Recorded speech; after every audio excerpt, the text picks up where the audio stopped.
माँ, मैं आज शहर जा रहा हूँ। आप दोनों अपना ध्यान रखिएगा। क्या बात कर रहे हो संजय बेटा, हमें छोड़कर तुम कहाँ जाओगे? नहीं माँ, मैं छोड़कर नहीं जा रहा हूँ। मैं बाहर कमा कर फिर आ जाऊँगा, हमारी गुजर बसर के लिए।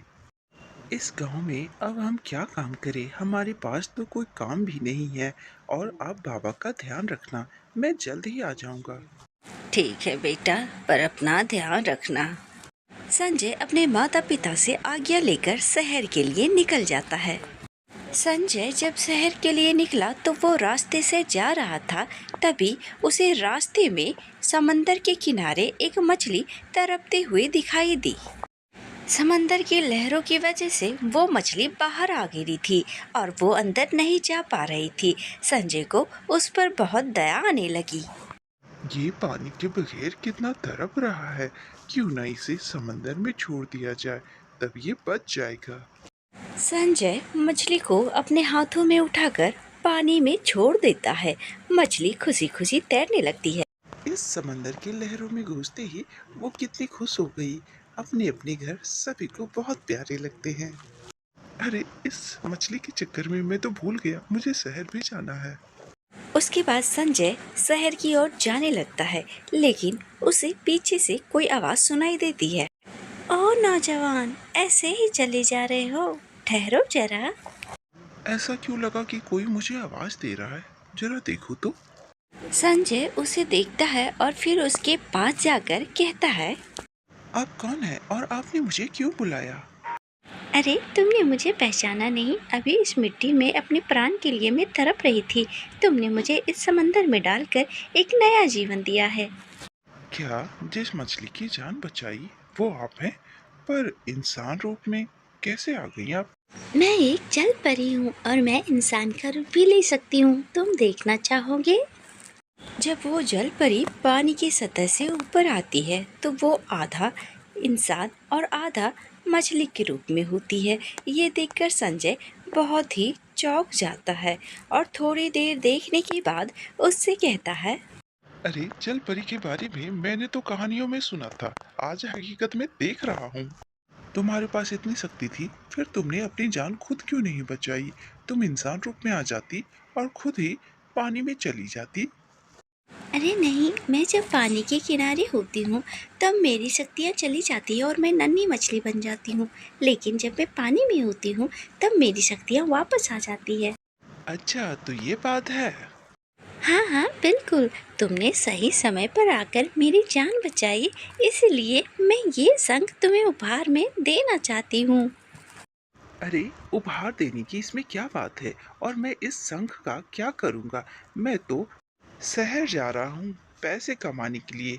मेरे बूढ़े माता पिता हैं, उनके लिए। तुम बहुत ईमानदार हो, लेकिन ये शंख कोई मामूली शंख नहीं है। इससे तुम जानवरों की आवाज़ को समझ पाओगे। तुमने मेरी जान बचाई, इसे उपहार समझ के मेरी तरफ से ये रख लो। अच्छा, जानवरों की भाषा को समझाने में मदद करेगा ये शंख? फिर ये मुझे दे दो। संजय शंख को ले लेता है। उसके बाद वो जल परी समंदर के अंदर चली जाती है तैरते हुए। संजय जंगल के रास्ते शहर जा रहा होता है तो रास्ते में पेड़ पर दो तोते दिखाई देते हैं। दोनों एक दूसरे से बात कर रहे होते हैं, इसीलिए वो कान में शंख लगाकर दोनों की बातें सुनने लगता है। अरे, मुझे जानने की इच्छा हो रही है कि इस संसार में सबसे मासूम जानवर कौन सा है, तुम्हें पता है क्या? अरे, मुझे पता है, मैं तुम्हें बताता हूँ। सबसे मासूम जानवर इंसान है। देखा, बता दिया ना। अरे, तुम ऐसी बातें क्यों कर रहे हो? इंसान तो बुद्धिमान होते हैं ना, वो जानवर थोड़ी होते हैं। अरे, इंसान तो ऐसे ही खुद को बुद्धिमान समझते हैं। अच्छा, वो तुम्हें पोखर दिखाई दे रहा है? हाँ, मुझे दिखाई दे रहा है। वहाँ क्या है? वहाँ तो सिर्फ पानी वहाँ से निकल रहा है, और क्या है? अरे, तुम्हें सिर्फ वहाँ पानी दिखा, तुम्हें वो पत्थर नहीं दिखता जिस पे लोग पार होकर जाते हैं? लोग इतने मूर्ख हैं। वो पत्थर नहीं, एक अनमोल सोना है, सोना, जिस पे लोग पैर धर के पार हो जाते हैं। तो वो मासूम जानवर हुए कि नहीं? हाँ यार, अब तो मुझे भी लग रहा है कि लोग बहुत मासूम होते हैं। चलो हमें क्या, हम उड़कर चलते हैं कहीं और, किसी और पेड़ पे। अरे ये तोते कैसे बोल रहे हैं कि इंसान मूर्ख होते हैं। मैं तो जान गया, अब जाकर ले लेता हूँ सोना। फिर संजय उस नहर किनारे जाता है और वहाँ से उस पत्थर को उठाता है। उस पे लगे काई को हटाकर वो देखकर चौंक जाता है कि ये सच में एक सोना है। इसका मतलब उस तोते ने जो कहा वो बिल्कुल सच था।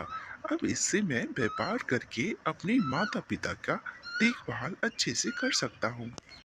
संजय अपने भविष्य के बारे में सोचने लगता है और उस सोने को लेकर वहाँ से निकल जाता है। रास्ते में जाते हुए उसे दो कौवे पेड़ पर दिखते हैं, तो वो फिर उसे सुनने की कोशिश करता है। संजय शंख को कान में लगाकर दोनों कौवे की बातों को सुनने लगता है। क्या बात है यार, बहुत चिंता में लग रहे हो, कोई बात है तो बताओ मुझे। अरे बात यह है कि किसान की बेटी की तबीयत खराब है और वो मूर्ख है कि कितने वैद्य बुलाए फिर भी उसकी बेटी ठीक नहीं हुई है। उस पे नाग दोष है। जब वो घर बना रहा था तो उस घर में एक सांप फंस गया था उस छत के ऊपर, लेकिन वो भूख से तड़प रहा है। उससे उसकी बेटी के प्राण जुड़े हैं। उसको जब तक कोई निकाल कर उसे खाना नहीं देगा, उसकी बेटी ठीक नहीं होगी। संजय शंख के माध्यम से कौवे की सारी बातों को सुन लेता है। उसके बाद उसके मन में एक विचार आता है और वो उस जंगल से निकलकर उसी किसान के घर जा पहुंचता है। बुरा ना माने तो मैं आपकी बेटी को ठीक कर सकता हूँ। क्या बच्चे मजाक कर रहे हो? हम इतने अच्छे वैद्य हैं, हमसे तो वो ठीक नहीं हो रही है। तुम्हें पता है ना, हम सब प्रसिद्ध वैद्य हैं। देखो, मूर्ख जैसे बातें मत करो, तुम बच्चे हो, अभी चले जाओ यहाँ से। कुछ भी कहना सही नहीं है। किसान चुप था और नकारने की स्थिति में बिल्कुल नहीं था। कोई भी आकर अगर कहता कि उसकी बेटी को कोई ठीक कर देगा, वो तुरंत ही मान जाता। बेटा, मैं नहीं जानता तुम कौन हो, लेकिन अगर मेरी बेटी को तुम ठीक कर सकते हो तो उसे ठीक कर दो। मैं तुम्हारी शादी उससे करवा दूंगा अगर वो ठीक हो गई तो। संजय किसान की बेटी को देखता है और उसे सारी बातें बताता है उस सांप के बारे में कि उनके ऊपर किस तरह का श्राप है। संजय की बातों को सुनकर किसान तुरंत तैयार हो जाता है और अपने घर के नौकरों को बुलाता है। उसे बुलाकर छत को खुलवाता है और उसमें से फंसे सांप को निकालने की कोशिश करता है। सांप उसमें भूख से तड़प रहा होता है। उसे निकालकर उसे दूध पिलाते हैं और फिर वो सांप वहाँ से चला जाता है।